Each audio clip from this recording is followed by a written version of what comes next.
Telling the truth, I am a bit depressed now after the presentation and the provocation. Since I have not started 3 years ago learning China, as you, in OTP. Financial 30. Oh, 30, sorry, okay. Yeah, more. Okay, so, and I should say some clever things now after this provocation and after the presentations of the whole day. But let me start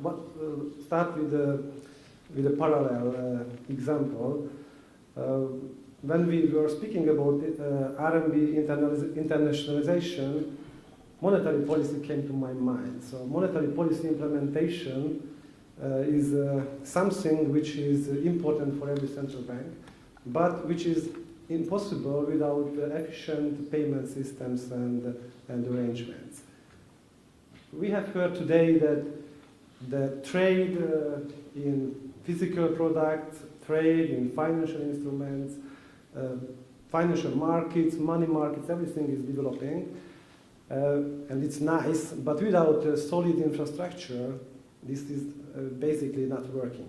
So therefore, it's very important. I mean, this section is very important of the day. And I am very proud that in the previous sections, everybody quoted somehow the clearing and settlement issues and brought data about this part of the business.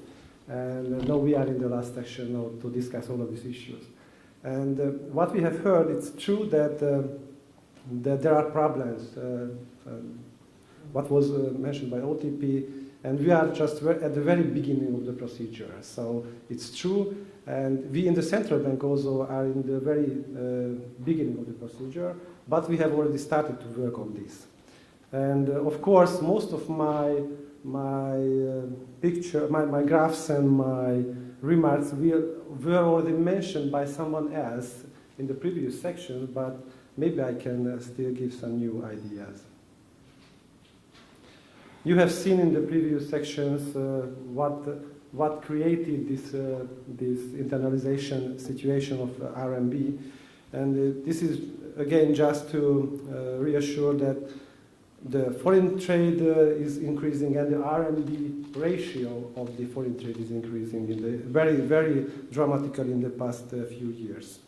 These two graphs were already shown by someone else during the presentation, and it was mentioned many times that how the RMB as a world payment currency has been ranked in the past years. And also we have seen that in some countries like UK, Germany, France, Luxembourg, the trend is very dynamic in the last years. There is a chicken egg problem for me here, or there might be a chicken egg problem here, since we were, and many other speakers mentioned already these clearing arrangements, different memorandum of understandings made by People's Bank of China and the relevant central bank, and the designation of the different clearing banks. And it's interesting whether the increasing turnover in the RMB was the first, or these arrangements were set, and then this helped somehow to boost the turnover, the increasing turnover. We have heard that it's very important if there is a officially designated clearing bank by the People's Bank of China, and we have seen that there are many around the world. Maybe the main advantages already were mentioned, but just to summarize, the liquidity which can be get from the People's Bank of China, the access to the Chinese markets, it's very important via these clearing banks, and of course this clearing bank can provide services cheaper and comfortable way for the end users and the customers. Of course, we are concentrating on Hungary, and there is, let's say, saying in Hungary, at least in the central bank, we would like to see Hungary as a potential hub for clearing and payment services for the Central and Eastern European region. And there are some potential drivers which may help being or fulfilling this role. The first one is, which already was mentioned by the embassy attaché, that the trade of goods between Hungary and China is increasing quite well in the last couple of years. Of course, there is a big gap between the export and the import, so the import is much higher, but still both is increasing.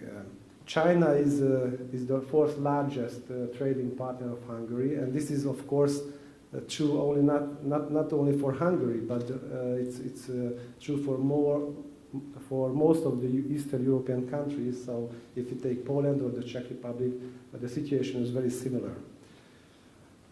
We had a presentation from one company invested a lot of money in Hungary. There are other companies as well in Hungary, and the number of these companies, as we have heard, due to this globalization of the Chinese companies, is increasing. So currently there are around 300 companies invested, Chinese companies invested in Hungary, and this is growing. And also it was mentioned, maybe the number was not mentioned, but the Chinese population in Hungary has grown in the last 15 years, and currently it's around 11,000 Chinese national in Hungary, which is the biggest in the region. So what can we do in this situation? How can we help as infrastructure providers or regulators or facilitators in this situation? In the framework of this RMB initiative, which was launched by the central bank, we plan 2 steps, basically, to help the clearing and settlement arrangements. The first step is what we already heard, that the bank could be designated by the People's Bank of China. In Hungary, currently, one bank is located, Bank of China, as a branch and as a subsidy. So it's a natural candidate for this, but of course, the negotiations are at a very preliminary phase now. But this is the first step that Bank of China could be a candidate for this and could maintain account relationships with financial institutions and for corporates as well. And of course, on a long term, if in the current environment before the SIPs, which was already mentioned also, and which may somehow change the whole world a bit, but it's still not alive. But in the current framework, the second step could be later on, and this was all mentioned by other European central bank like Bundesbank and others, could be that if the turnover really in the payment industry increasing, then we could go to a second phase where a local clearing institution could make the clearing in RMB. The central bank is the owner of the Hungarian ACH. Of course, this can be one candidate for this position, but today is, as I have heard the numbers from OTP, it's still a very preliminary forecast. So let's say that it's possible maybe on a long term.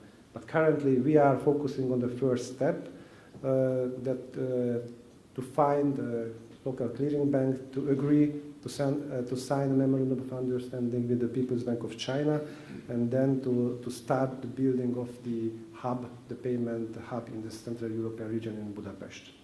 So thank you for your attention.